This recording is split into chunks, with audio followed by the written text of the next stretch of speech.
Green edition of 96, Farrakhan had a speech. He was speaking about how the Quran and the Bible wasn't the last book.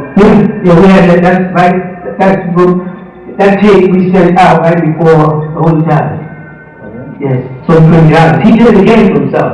And not negatively. I mean, I'm hoping that he's beginning to see how, the ancient ones are working with us.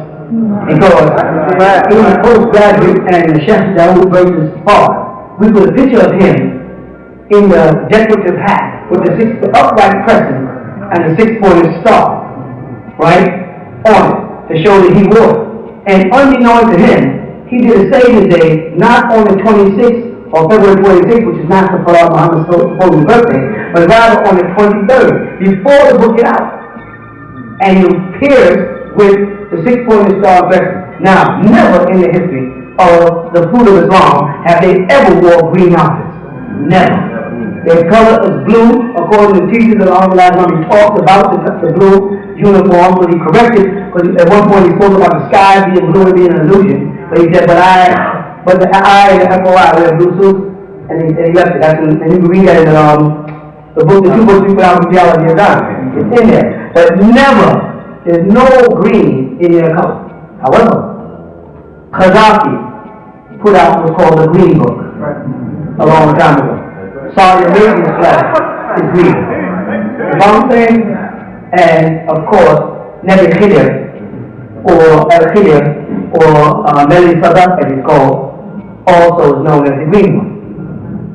Farrakhan had on a suit, the same as the suit I had on when I came here, with the gold buttons and the makeup, the whole bit. Now the main thing is, we all haven't heard it, I think you should get it.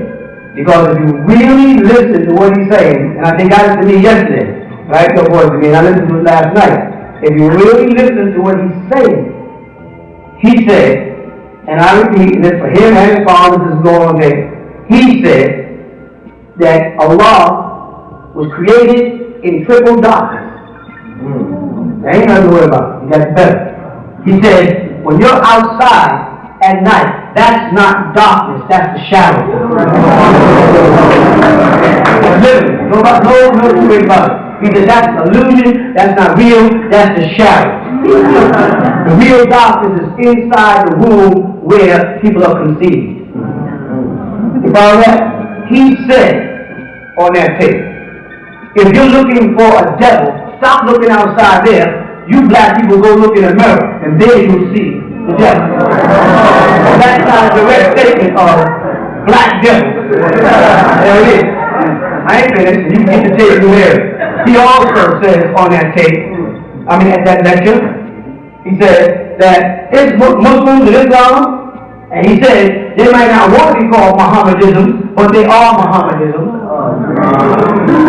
You follow? And he said Muslims, Christians, and Jews, give up those names, because that's what's dividing and destroying us. He said religion is destroying us. He said the real religion of God is obedience. That's our doctrine. And that all of y'all are gods. And then he proceeded to say, is it not written in the law? I said,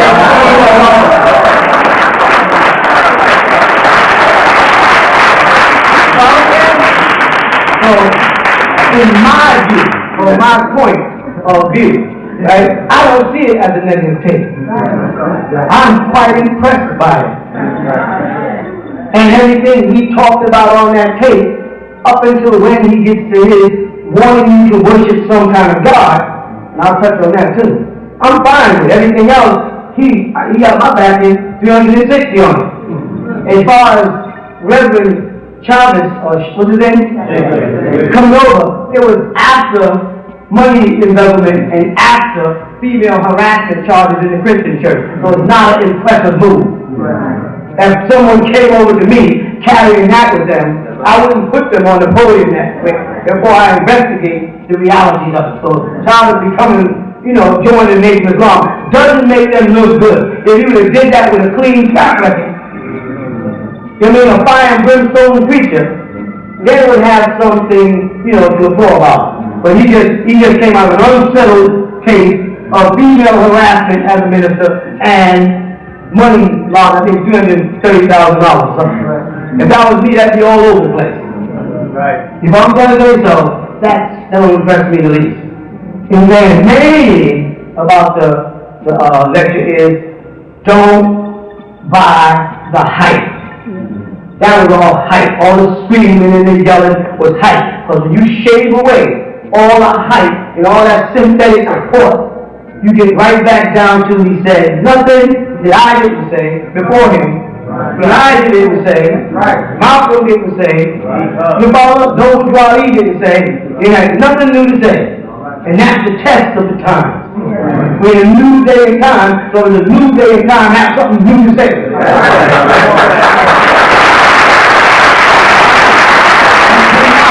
You cannot expect to bring people out of a bad condition with the same bad information. The information has got to upgrade itself in order for you to upgrade the people. And Noble Ali, as a prophet, had a point, it made sense, and it lifted them to a certain level. Honorable Elijah Muhammad had a point, it made sense that day and time, and it lifted them to a certain amount of level. You know what I'm saying? Even Clarence 37X, you got it now, don't you?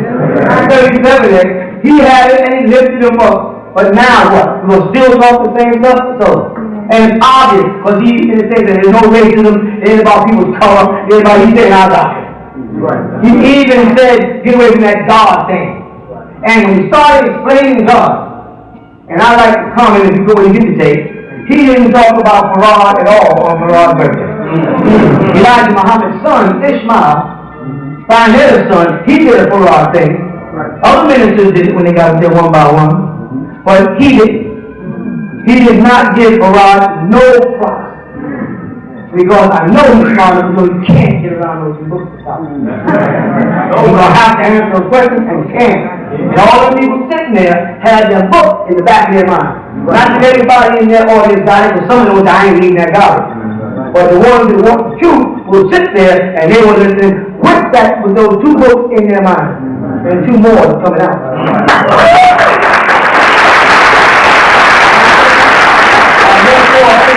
Very wise decision to create this hype, to put back on that garb that you saw me put on them tapes and dress like me.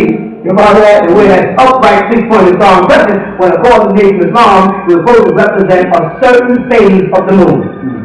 And that phase of the moon is supposed to be what they refer to as the new moon. This way. And they were differentiating their crescent and their star. So you tell me. Somebody in the Nation of Islam, from that which Noble Ali brought out, which was there, and they could say, well, his represented years ago, his represented the setting, and ours represented the new. But they didn't have back then a moon like this. They didn't have that. That is not in your book, the upright crescent. I brought the upright crescent into existence before nature brought it into existence.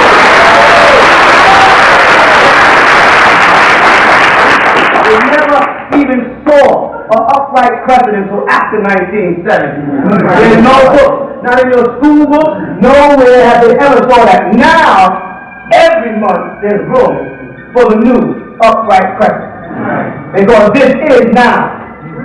And now is then. You understand why now is when now is then? Now is then. But when you say then, it could be then behind you, then and forward, or then the moment. And that's the stuff that's past, and this is the stuff that we have here. That's right. You know what I'm saying? That's the day we have. So there's no reason for Minister Louis Farrakhan to wear an upright crescent that the Honorable Elijah Muhammad never wore. And then say you follow the Honorable Elijah Muhammad. If you follow the Honorable Elijah Muhammad, then you walk in his steps. And you do what he does. And you dress the way he dressed. And you shave your mustache or shave it off or trim it to be like him. If you follow him, because you see him like the so-called Sunnah as the best example. The Sunni Muslims, those that are wise, try to emulate Rasulullah Muhammad of 1400 years ago to the letter. And they call that following his sunnah, or his way of doing things. So now how are you going to be a follower of the Honorable Elijah Muhammad and follow my sunnah? So that's what's upright crescent. And on that green hat, my color, you had a 6-point star. You can see it just as clear as day because whoever was on the camera might have been one of our followers. But he was in right on his face. And you can see where they put the 6 points on it, not 5. That is not the symbol on your books. That is not the symbol on your lesson. That is not your national, not your flag, not your pendant. That is known as our symbol. And everybody knows. You know why they know it? Because they never saw what they refer to as a Jewish star and a Muslim crescent. They never saw it before. The high-ranking Freemasons saw it, and they would approach you on the street and ask you, do you know what that means? That's right, that's right. And you say, you? And walk on about your business, but they and no one else ever introduced the 6-pointed star and upright crescent to Nubia until 1970 when I presented it to the world as a sign of the ever-living, the true and living God. And they look in the book and they look and say, this is a symbol of the true and living. Now leave the God out. Because I wasn't taking a position until the time was right. And when I say true and living God, I mean, like the brother said, you can walk up to your God and talk to him. You walk up to him and say, I got a question for you, God. They can't do it. They can't walk up to Quran, they can't walk up to a Clarence, they can't walk up to none of them. You understand? And if I move on to the next life, then another God steps in place. No such thing like nobody's coming after me because I'm so great, nobody can succeed me. That's not how it works with us. When one Pharaoh steps down, another Pharaoh comes in. That's all God means is Pharaoh. But when we make the declaration that we're God, what upsets you, fools, is you keep on taking our definition all away from the handsaw of our community. I would tell y'all, stop judging my religion by your religion. Stop judging my interpretation by yours. Will you stop reading our book and think you know what we're talking about? Fool, instead of just asking me. We say God, we ain't talking about your God. Your God is, I said, it's a women.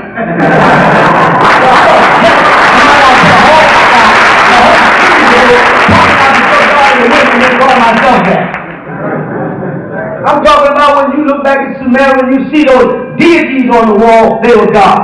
When you look back into Egypt, you see the deity on the wall, they are God.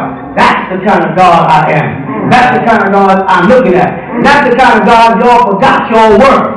And that's what they want to make you think when they say that idol worship. And don't even define the word idol. What is an idol? The word they use in Arabic is mithla, like.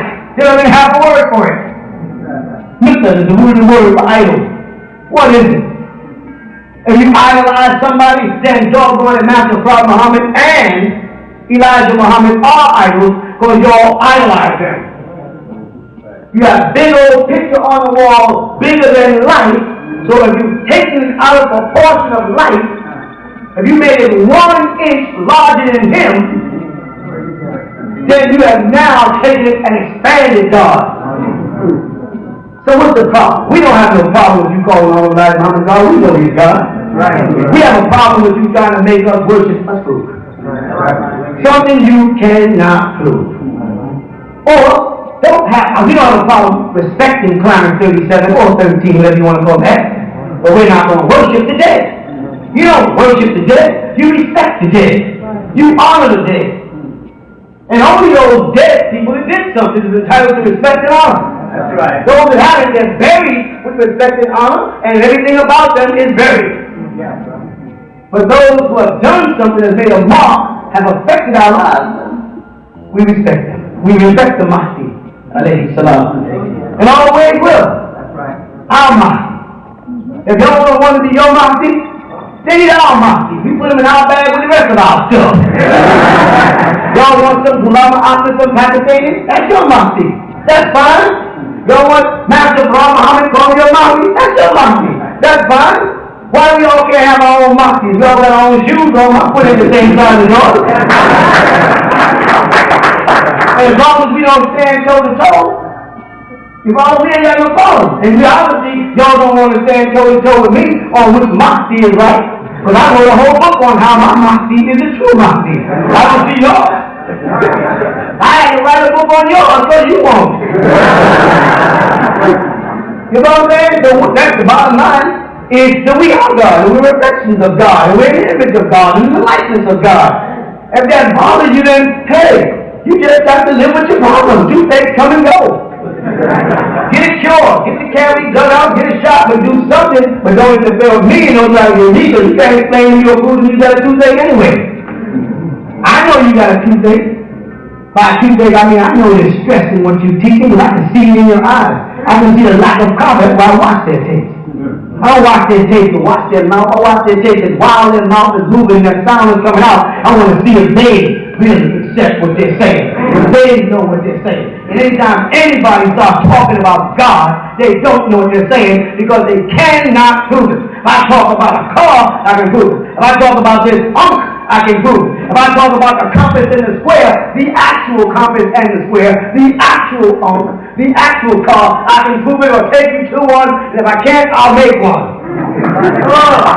Those are principles of being confident and being in truth and being right.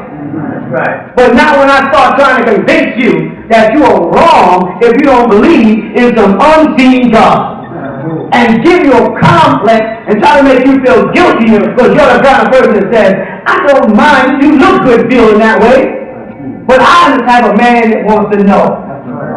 That means I'm a different kind of being. You can call me the devil, you can call me anything to make you feel comfortable because I want to know. I just want to know. Is there anything wrong with that now? You talk to me about Allah. Tell me about Allah. Can you explain this thing to me? Don't say God the creator. Forget all that. And the worst thing you can do is run over to the Quran, a book written by mortals, if not written by mortals, recorded by mortals, stored in the subconscious or conscious mind of mortals and human beings who are all imperfect, like you said, a wobbling planet, a wobbling mind. Your brother ain't gonna go to the Quran and say, listen, the Quran said, Allah said. Of course. The Quran was written for people like you that want to use the word of Allah. Of course the Quran is going to back up Islam. You go to Jehovah's Witnesses, they do the same thing. They got a whole bunch of books that back up Jehovah's Witnesses junk. What about the universal truth? The universal truth would be to strip the name of Allah and tell me the meaning of it. And your scholars can't even do that. El-Ilah or El-Lahu or they don't even know what it means. You asked one the other day, some 5%. I believe in Allah. What does Allah mean? He said, The word, not the attribute, the word itself that's being attributed to the being of force, the source, the person, or whatever, on a box of cookies. Whatever it is that you're calling Allah. What does the word first mean? They can't tell you. Muslims are Bismillah, what does Allah mean? The God. What happens if the Germans never created the word God or good? Then what would you say it means? The Dutch, the French, the Dios, the Spanish? What would you say, man, that we didn't get all these other languages? Drop everybody else's language, brother, and tell me what Allah means. Now what would happen is, if he could speak the Arabic language, he would start giving you a commentary of Allah in Arabic. That's the only way you can explain Allah. Because Allah is an Arabic word. You can't explain Allah in Arabic word in English. You will be translating. Your bottom is you'll be moving away. You'll be going away from it. Transit authority, understand?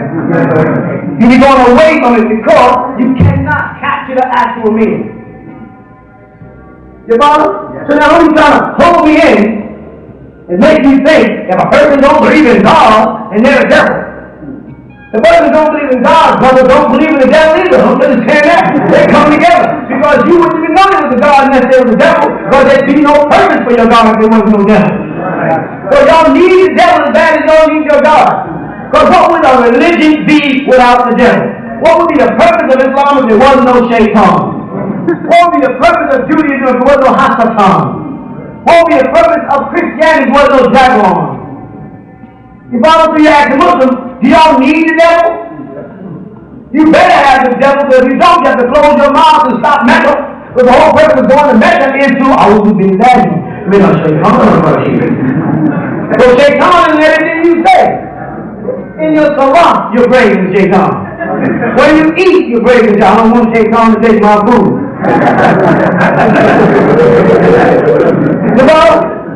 Not only we don't say God is a wimp only, God and the devil is a wimp. That's a wimp club. And all these others, they get locked in one world ideology and think you got a monopoly on the whole world, got a big problem. Meaning, Islam, Judaism, and Christianity is nothing but one ideology on the planet. You don't know nothing about the depths of Hinduism, Buddhism, and Zoroastrianism, and a million other philosophies or doctrines or religions. It don't have nothing to do with your concept of belief. You only sound powerful because you're in a country that was owned and ruled and lived on by a group of people called Washita or Tunis from the ancient Almec, who did not believe in that God, and the Christian concept came over here with, people who were Portuguese brought the Christian doctrine over here and spread it there, and then later on, Judaism came over here, and then later on, Islam came over here, but the indigenous people of this land, the natives of what they call Americans, didn't know nothing about your God, and got wreckage that the Almighty was existing 900 years before Christ. Here, right on this land in America, 900 years before Christ, they're digging up heads right now in Mexico called Anaxagoras. And there they find traces of a people that look just like you before the year 570, when Muhammad alayhi salatu wasalam was born. Before Jesus was born. You understand that? We got a life and our culture that goes back way before that. We were called Moors by race way before Moor was synonymous with Muslims. They were Moors before they were Muslims. They were called Morenos before Muhammad was even born. Or Moor, the French race, before Muhammad was born. You know what I'm saying? Somewhere along the line, Islam bit its way into Moor. And now you got a bunch of people walking around saying, I'm a Moorish scientist, and raising their hand for Islam. Don't realize that Islam is taking away from the greatness of being a Moor, because Islam was born in Arabia among Hindus and Turks calling themselves Arabs. That's right. And there was no Middle East. Look at the map again, and then say Middle East. A show closer. Say it. Now I don't say words. Think about Middle East. Where is it at? You do it. Go to a blackboard anywhere and do this, make a comment, and put Middle East there, right? How can you be a Middle East? And this is west, and this is east, and this is north, and this is south. How can this be the Middle East? Now, we know of a thing called the Far East. That's the Far East. This would be the Far West. This would be the Far North. And this is the far south as you can go. As far west as you can go. As far east. But there is no such thing as a Middle East. There is no such thing as an Arab with natural roots. You will not trace Arab to natural roots. You will trace the people back to a man called Joktan, which will go back to Hebrew, but you will not find Arab as a race. The word automobile means automobile. And the word that Arab means to roll about, to move. You know what I'm saying? They don't exist. There was no such thing as Saudi Arabia. That oil over there is ours. Our land extends from California to where? The Persian Gulf. There was no split. There was no Red or Reed Sea. That's a natural threat. The Atlantic Ocean did not exist. I showed all that back in the notebook. All those pieces fit right back in, straight on down through South America. There's no such place as Puerto Rico. That just means that when they got there, he said, that's the richest port I've ever seen. So how now are you going to say that Puerto Ricans are poor people, and Puerto Ricans are minorities, and Puerto Ricans don't have nothing? And when you say Puerto Rican, you're saying they're rich. Samuel Hammerwright says, you Puerto Ricans, he's saying, you people from that rich port. That's right. You say, well, what happened to the riches? What happened to the people of the port? I'll tell you what happened to it. They took it. Fake Puerto Ricans. Spaniards, Spartans took the image of the Moors. Because we had Moors in Morocco, Moors in Spain, Moors in France, Moors all across Europe. Moor was what they called you by race. That had nothing to do with being Nubian. Had nothing to do with being Muslim or Hebrew. Moor described your race. Morenos, blacks. People from that black soil. Quran says it. Man was created from the dust of the ground. So every time they try to change the meaning of Nubian and say, well, Aswan, from the word Aswan, black, does not have to do with the people there. It has to do with the soil of that place. Well, fine, because the people in that place who walked in that place 5.1 billion years ago walked alongside of dinosaurs in that place and left their footprint in that soil. And if your doctrine, meaning the Torah and the Quran and the New Testament, is right, that man was shaped from the dust of the ground, then it was the black dirt of Aswan. It shaped the skin of the man anyway, so it still covers the man.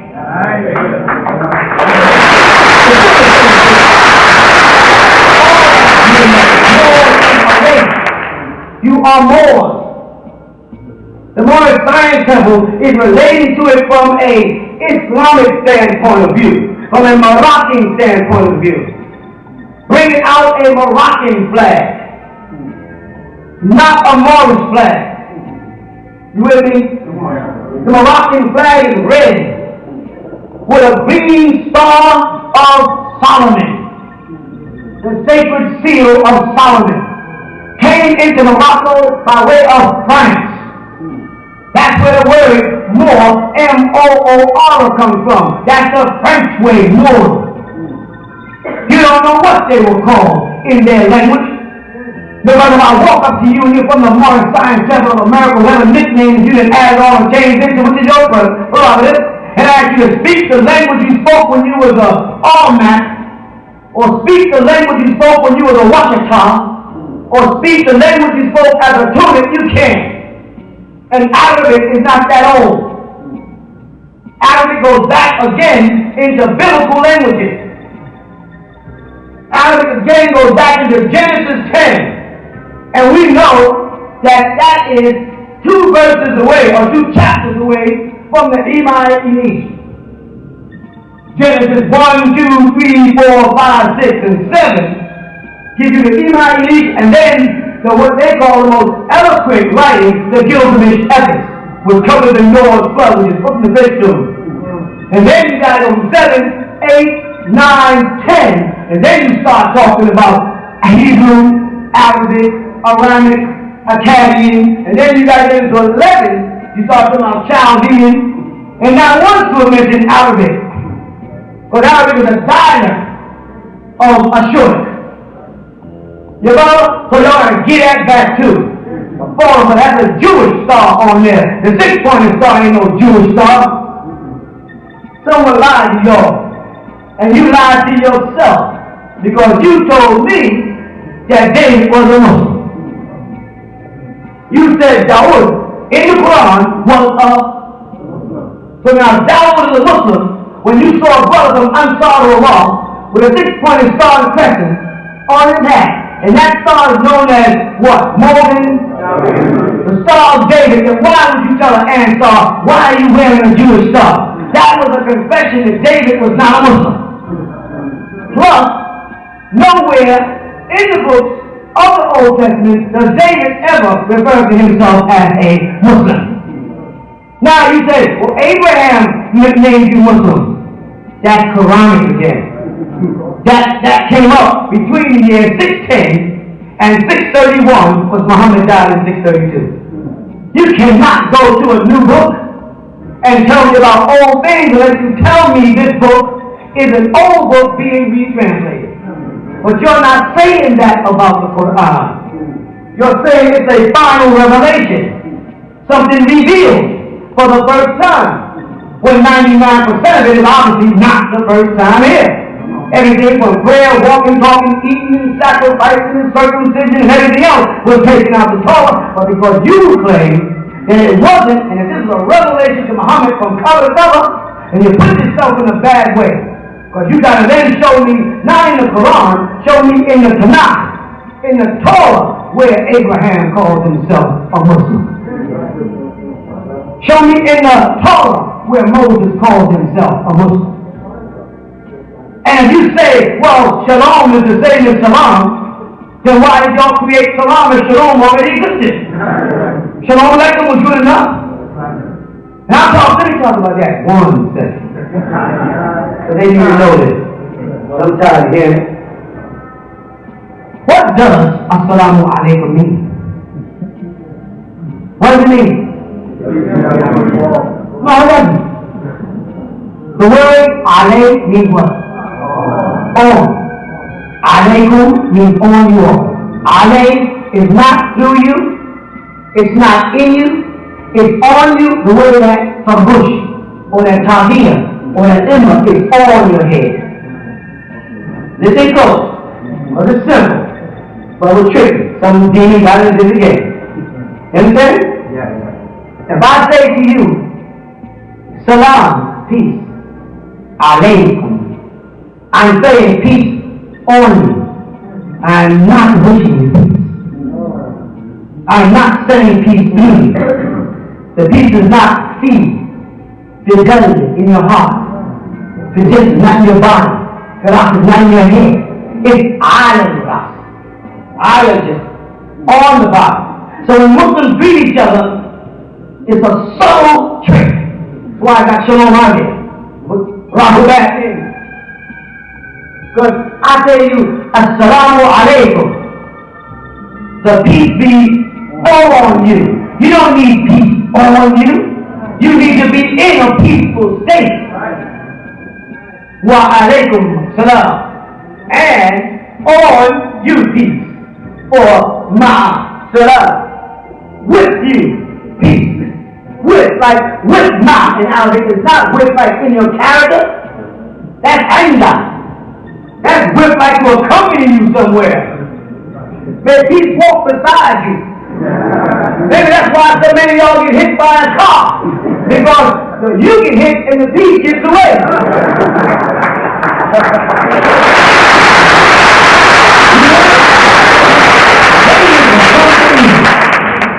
From the renewal.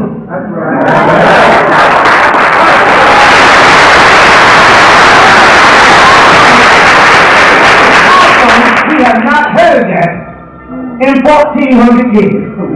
How come nobody in all Islam has stood up and said, you know, Assalamu alaikum does not really mean anything.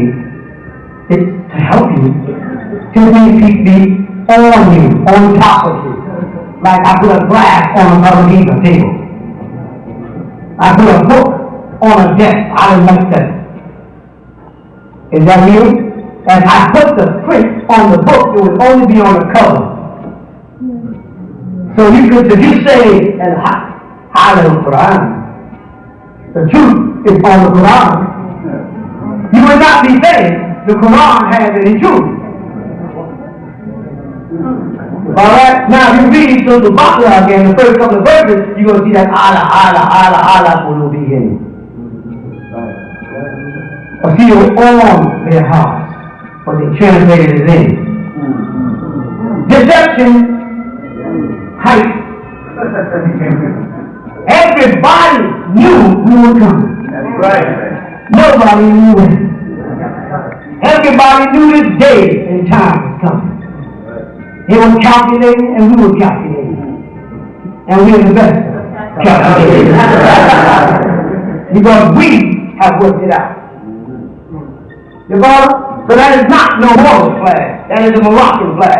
Unless the Moors you're talking about are Moors that fall under the government of Morocco after the 17th century when that flag got there.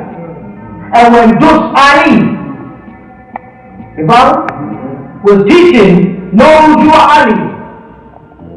Dus Ali was not using a Moroccan flag. Because also Marcus Moses Garvey was also taught by Dus Ali. And Marcus Moses Garvey introduced a red, black, and green, which was originally black, red, and green. The flag as found in the Sudan, the flag of the Mahdiya, with a spear and a crescent. That was the flag, black, red, and green.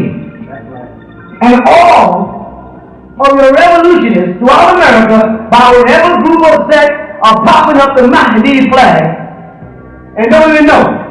They got all these black markers, all these red, black, and green flags, all of this snatched off.